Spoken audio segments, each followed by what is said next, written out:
Agriculture attachée de l'ambassade des États-Unis. Je vais vous présenter quelques généralités sur le marché de bio aux États-Unis, le programme national bio, comme on appelle le National Organic Program, ou NOP, ses cahiers des charges et le processus de certification. The National Organic Program has its laws in law in the Organic Foods Production Act of 1990. The National Organic Program regulations were published in 2000 and fully implemented in 2002. This legislation was an initiative of the early organic production sector. The underlying vision of these early innovators included socio-economic, environmental, and health outcomes for agriculture. Confusion in the marketplace was an important part of the context. The early 1980s had seen plenty of conflicting standards, outright fraud, and resulting consumer mistrust. This was the primary basis for seeking the regulatory authority of the U.S. federal government. The Organic Foods Production Act is essentially market-based. Consumers make an economic choice to purchase organic products for their values or qualities which they believe are provided. The federal government's primary role is to assure consensus on a meaningful standard, enforce a level playing field, and provide a fair share of governmental resources. The marketplace is then free to drive the scope of change and growth. The Organic Foods Production Act is a unique statute imposed and still poses special challenges for regulatory implementation. Among its novel attributes, no other agricultural standard had ever attempted to regulate a process that, if desired, could be applied to every type of product in every region of the globe at every scale of production. Another very important aspect of this legislation is the special role created for the National Organic Standards Board, or NOSB. The NOSB was carefully chartered by Congress to facilitate input from diverse viewpoints on a wide array of topics. A key role of this board is to function as a gatekeeper with respect to substances that the Secretary of Agriculture would allow in organic production as well as processing.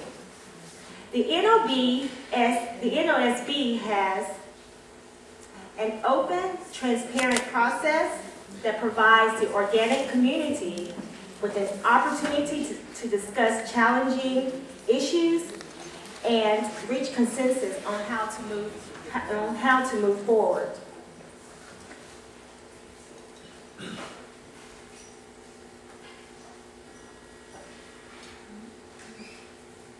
Consumers are demanding a diverse array of organic products to be available year-round. U.S. producers can't meet demand, either in quantity or due to climate conditions. For products like organic bananas, cocoa, and coffee, to bridge this gap, we have turned to organic imports. 10 years have passed since the launch of the National Organic Program. This regulatory program combines rigorous organic standards, a competent oversight system, and access to the U.S. market for conforming organic products. The integrity of this system has helped propel strong growth in consumer demand for certified organic products and the values they represent. This growth has extended globally and created important opportunities for international trade. There are 3 ways for organic products to enter the U.S. market. The first way is through accreditation. The U.S. allows certifying agents based in other countries to be accredited to U.S. organic standards. Currently, we have 41 U.S. accredited foreign certifying agents, which provide certification services on 6 continents. Exporting these products to the U.S. does not require a country-specific trade agreement. The second road to enter the U.S. market is by a recognition agreement. This allows foreign governments to directly accredit certifiers. These accredited certification bodies then provide organic certification under the USDA organic regulations to organic producers and handlers within their respective countries.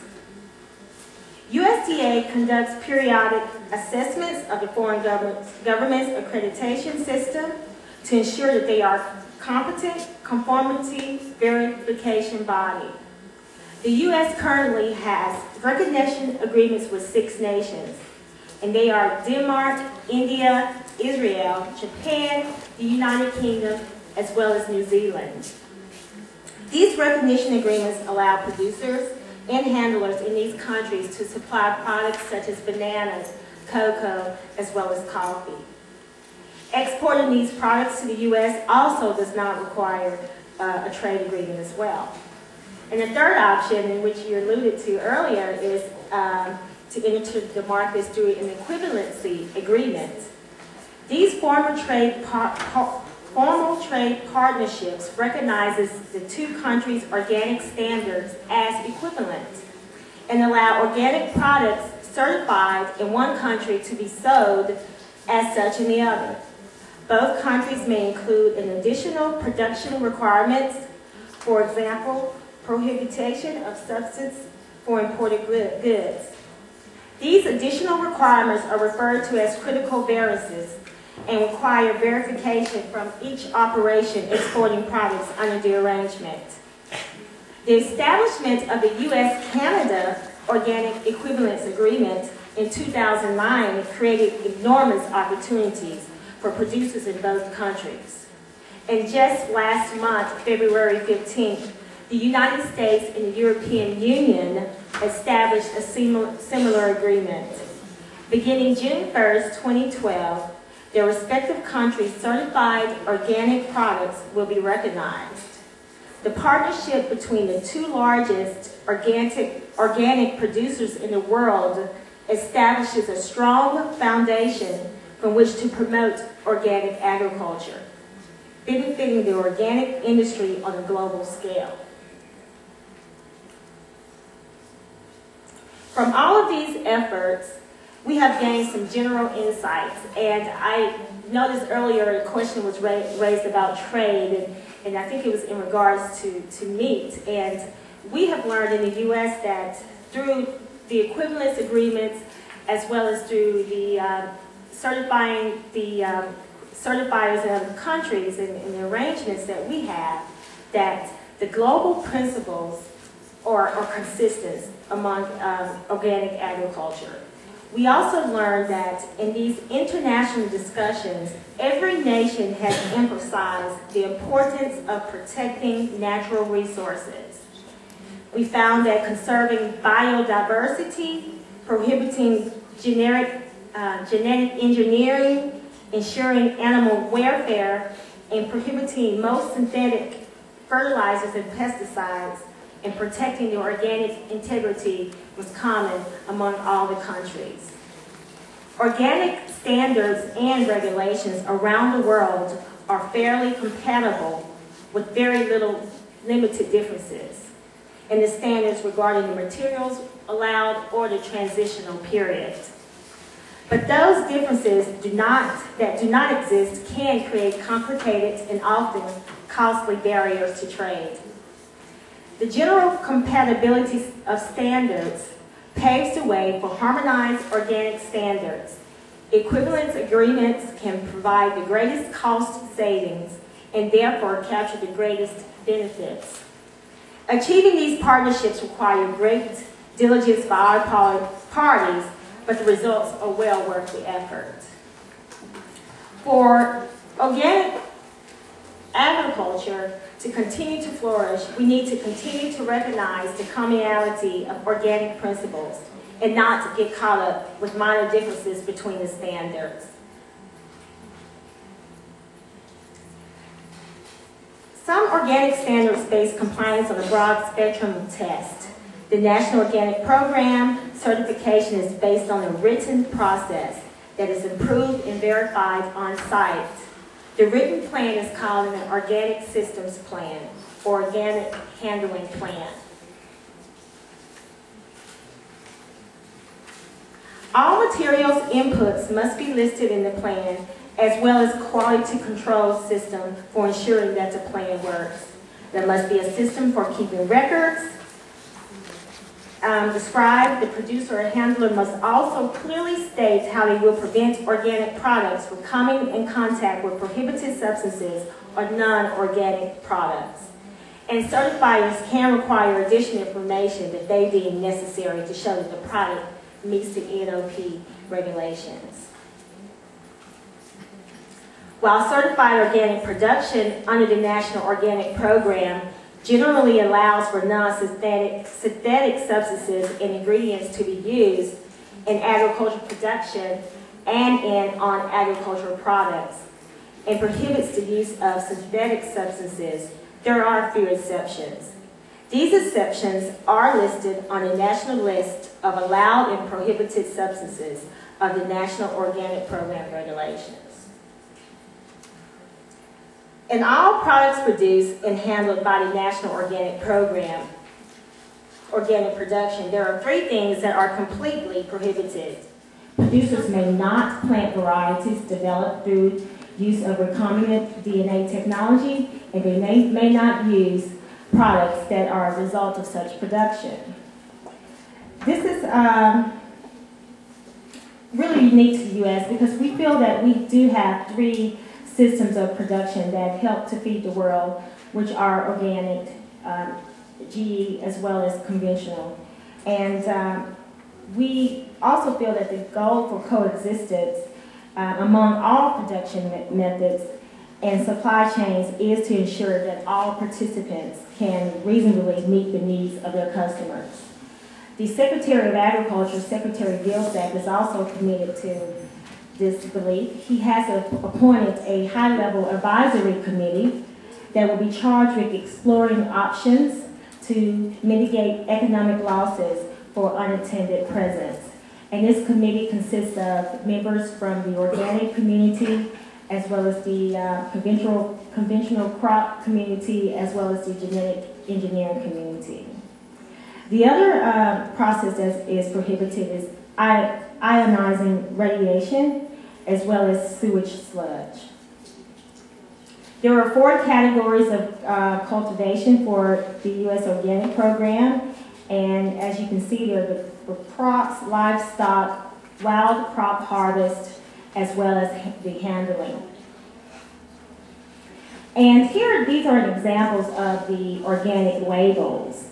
The first one that you see with the 100% organic cereal in the USDA organic seal there. And the first one says that it must contain only certified organic ingredients, and this includes water and salt, which are not considered in the calculations. The label may say 100% organic or organic in the primary display panel, and the National Organic Program seal may also be used. Also, the second label is what you see is to be labeled just organic, and that means that the product must be at least 95% certified organic. The remaining 5 substances may be products that are listed on the national list. The third label that you see there is for made with organic. And this is a special category for labeling allowed for the primary display panels of products that contain at least 70% certified organic ingredients. And the fourth panel display that you see is for products that has less than 70% of organic ingredients used. For this is the use of the word organic may not be used. as well as the third one and the fourth one, the National Organic Seal may not be used as well. And also, this product would not have to be certified. Now, I would just like to talk to you a little bit and quickly about the growth of the organic industry in the United States. And it's interesting how organic agriculture went from a time of conflict to a time of budding curiosity, to a time of appreciation for its economic opportunity. For many years, the organic community has been one of the fastest growing segments of U.S. agriculture. U.S. sales of organic foods have grown from $1 billion in 1990, when the Organic Foods Production Act authorized the establishment of the National Organic Program, to an estimated $29 billion in 2011. National surveys have indicated that more than 2/3 of U.S. consumers buy organic products, at least occasionally, and 28% buy organic products weekly.